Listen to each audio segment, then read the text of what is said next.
तो एक सत्य घटना है, जब श्रीनाथ जी गोवर्धन से नाथ द्वारा में विराजमान हुए तो ऐसी एक कथा सुनाई जाती है कि रसोई घर वहां पर सिद्ध हो रही थी। तो आचार्य उस समय के जो गोस्वामी थे उन्होंने सब साथ में ही गए थे, ब्रजमंडल के ब्रजवासी हैं नाथ द्वारा में। तो ब्रजवासियों से कही हाँ भाई चलो एक एक दिन सबके घर की बारी आवेगी, एक एक दिन अपने अपने घर से प्रसाद लेके आओ ठाकुर जी के लिए। तो मंदिर से बर्तन दिए जाते थे और जितने बर्तन दिए गए कम से कम भर के आने चाहिए सबके घर से, बनाओ सामग्री ठाकुर जी के भोग के लिए। सबका सौभाग्य होता था कि हमारे घर की सामग्री ठाकुर जी को भोग लगेगी। एक परिवार बड़ा अकिंचन परिवार, ज्यादा सामग्री नहीं, कुछ व्यवस्था नहीं थी, और उनके यहां थाली आई। तो थाली देख करके, कटोरियां देख के, बड़े बड़े थाल, बड़े बड़े कटोरा देख के सुखी तो बड़े हुए, लेकिन रोने लगे, कैसे करें, हम पे तो इतनी सामग्री नहीं कि हम एक कटोरा भर के भेज दें, ये थाल भर के कैसे भेजें। तब उन्होंने आचार्य जो उस समय के विराजते थे उनसे जाके प्रार्थना की, भगवान आज हमारे कितना बड़ा सौभाग्य कि हमारे घर श्रीजी बाबा की थाली आई, पर हम कैसे भर के भेजें। तब आप श्री ने महाप्रभु श्री वल्लभाचार्य जी का स्मरण करके आज्ञा की कि महाप्रभु जी कहते हैं प्रत्यक्ष सेवा से भी ज्यादा अधिक ठाकुर जी मानसी सेवा को स्वीकार करते हैं। आपके घर में अगर सामग्री नहीं है तो मन में भावना शुद्ध करके, मन में एक एक सामग्री को निर्माण करके और पात्रों का स्पर्श करके उस सामग्री को पात्रों में पधराते जाओ। महाराज वो भक्त सब सामग्री पात्र लेकर के आए, पात्रों को धो करके अपने सामने रखा, अब सामग्री अपने हृदय में बना रहे हैं। सुंदर लकड़ी चेताई है, कंडे लगाए हैं, ऊपर चूल्हा पे एक पात्र रख दिया है, पात्र में अब घी डाल दिया, आहा सुगंधी आ रही घी की, और घी की सुगंधी में बढ़िया छौंक लगाए, और छौंक लगा करके सामग्री डाली, टमाटर डाले, जे डालो, वो बढ़िया साग बन गयो, साग लेकर के एक पात्र में पधरा दियो। अब दूसरे पात्र में खीर बनाई है, खीर बना करके एक पात्र में पधरा दे। अब ठाकुर जी को बढ़िया हाथ की रोटी बनाई है, बाजरे की रोटी बनाई है, सब मन में चिंतन करते जा रहे हैं और बाहर प्रत्यक्ष जो थाल आए हैं उनका केवल स्पर्श करते जा रहे हैं। हाँ ये सामग्री इसमें, ये चटनी इसमें, अचार इसमें, कड़ी इसमें, खीर इसमें, मिष्ठान इसमें, दूध भोग की सामग्री इसमें, और सब भाव इतने शुद्ध मन से, इतने भाव से व्यवस्थित किए। महाराज की मानसी में सोचते सोचते उनको चिंतन हो रहा है कि सामने अग्नि जल रही है, उसकी लपट मोतक मोकू अनुभव है रही है, सामग्री जो बन रही है वाकई सुगंधी कैसी है, इलायची और केसर डालवे पे सुगंधी भी उनको अनुभव है रही है।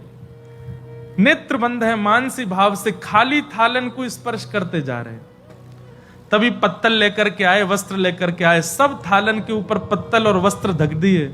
घर के सब लोग अंशों कही अपने अपने कंधा पे उठा करके सामग्री ले चलो भोग के लिए। खाली थाल हैं देखने पर सब लोग पत्तलन में भर भर करके और सब खाली खाली बर्तनन को लेके मंदिर में गए।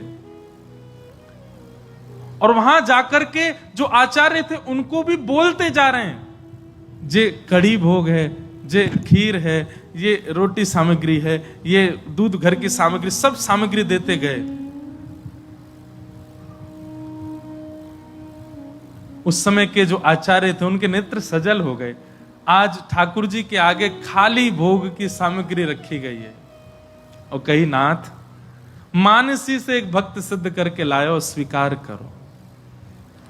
और आचार्य पर्दा करके जैसे ही बाहर आए और समय अनुकूल जान के जैसे ही भीतर प्रवेश कियो, जितनी सामग्री की भावना रखी थी वो सामग्री सब प्रकट हो गई और प्रकट है कि ठाकुर जी ने स्वीकार करी। और स्वीकार करने के बाद वो समस्त सामग्री वैष्णवन में बांटी गई। आचार्य चरण के नेत्र सजल हो गए। क्यों? बोले मन माने तो मन में बनाई, पर ये प्रकट सामग्री मुझे तो ऐसा लगा स्वयं श्याम सुंदर बना के लाए होंगे, वहां घर में व्यवस्था नहीं, हम ही बना दें। तो पर्दा आवश्यक है ठाकुर जी के भोग में। क्यों?